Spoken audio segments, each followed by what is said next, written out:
Hello students, welcome back to my channel. Today I'm going to give you 10 latest defense updates. Number 1, proposal of Astra Mk1 BV RAM integration for Vietnam's Su-27 and Su-30 fleets.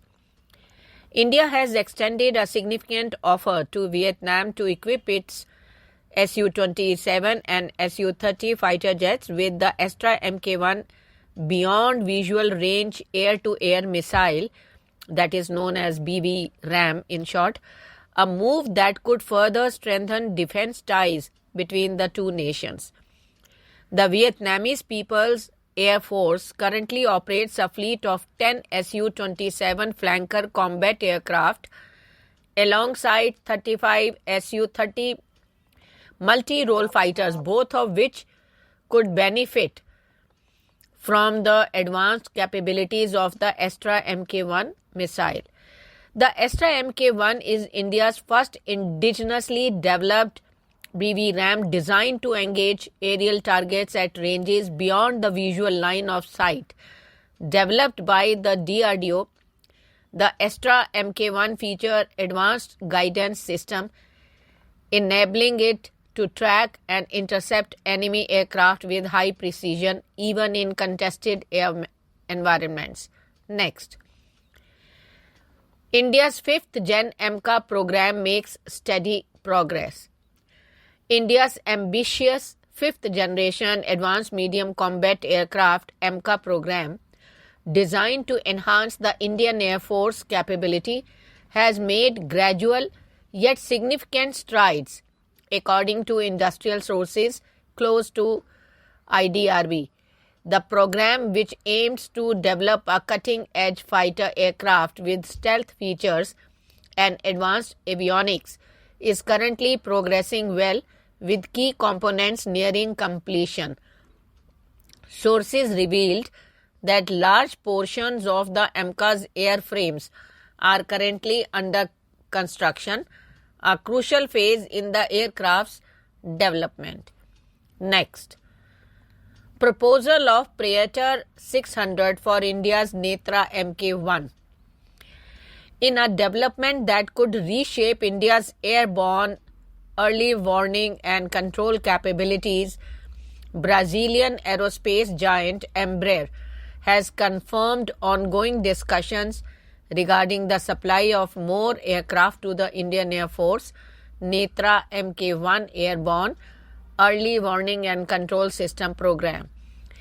Embraer has proposed its Praetor 600, a super mid-size business jet, as the platform for the next phase of this critical surveillance initiative. The Praetor 600, while smaller than the ERJ-145 currently used in the Netra Mk1, brings significant advantages to the table. Next, BrahMos Aerospace poised to sign new export deal. In a move that signifies the growing international demand for its cutting-edge missile technology, BrahMos Aerospace, the joint venture between India and Russia, is on the brink of securing another export deal. According to reports by Russian media, the company is finalizing agreements that could expand its global footprint. The potential new agreement, as per Russian media outlets, underscores the increasing interest from countries looking to bolster their defense capabilities with safe state-of-the-art weaponry. Although the details of the deal, including the name of the prospective buyer, remain under wraps, the anticipation around this development is palpable within defense circles. Next, India poised to become a global naval manufacturing hub with German submarine investment. Recent global conflicts have significantly increased the demand for naval assets, spotlighting India as a potential powerhouse in submarine and warship construction. According to ThyssenKrupp Marine Systems, Germany's leading maritime defense company, TKMS currently in the race for a lucrative Indian Navy contract to build 6 diesel-electric submarines sees this as an opportunity not only to expand its footprint in India but also to establish a collaborative center for naval manufacturing. TKMS has partnered with India's state-run MDL for this venture, aiming to leverage India's competitive cost structure. Next, reactivation of the Nashik production line by early 25.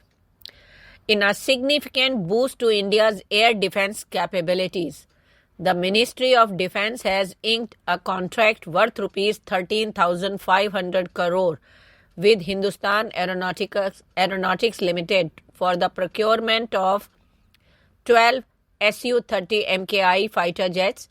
This deal marks a continuation of India's strategic partnership with Russia, focusing on enhancing the strength of the Indian Air Force.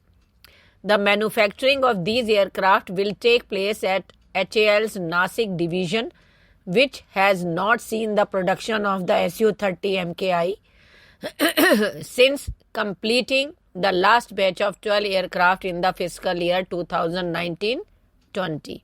Next, India's pavilion at Vietnam Defence Expo 2024 showcases defence technologies. The India Pavilion at the Vietnam International Defence Expo 2024 was officially inaugurated on December 19th, marking a significant moment for Indo-Vietnamese defence cooperation. The event saw the presence of high-profile dignitaries, including Vietnam's Ministry of Public Security. The event saw the presence of high-profile dignitaries including Vietnam's Minister of Public Security, General Leong Tam Kang, alongside India's Secretary for Defence Production, Mr. Sanjeev Kumar, and the Indian Ambassador to Vietnam, Mr. Sandeep Arya. The inauguration of the India Pavilion is a testament of the growing strategic partnership between India and Vietnam, focusing on defense and security. Next, warships Nilgiri and Surat delivered to Navy. The Mazgaon Dock Shipbuilders Limited created history by delivering 2 indigenously built modern capital warships Nilgiri and Surat to Indian Navy, officials said in Mumbai on Friday. The acceptance documents for the first stealth frigate of P-17A class Nilgiri and 4th guided missile destroyer of P-15B class Surat were signed by MDL Chairman Managing Director Sanjeev Singhal and CSO R. Adhi Srinivasan and handed over to senior officials of Indian Navy. Next, MOD inks self-propelled artillery guns contract.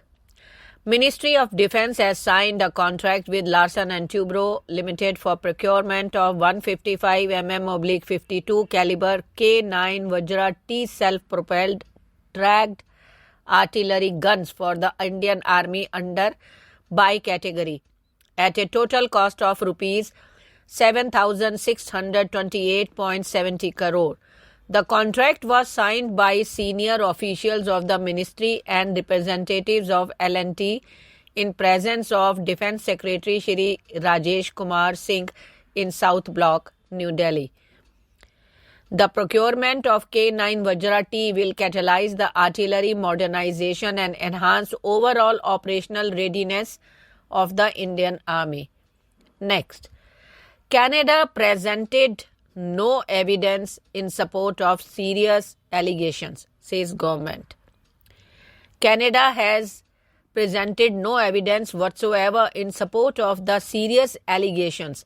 It has chosen to level the center informed the Lok Sabha on Friday when asked whether the union government has taken note of the recent developments in criminal cases allegedly involving the Indian citizens in that country.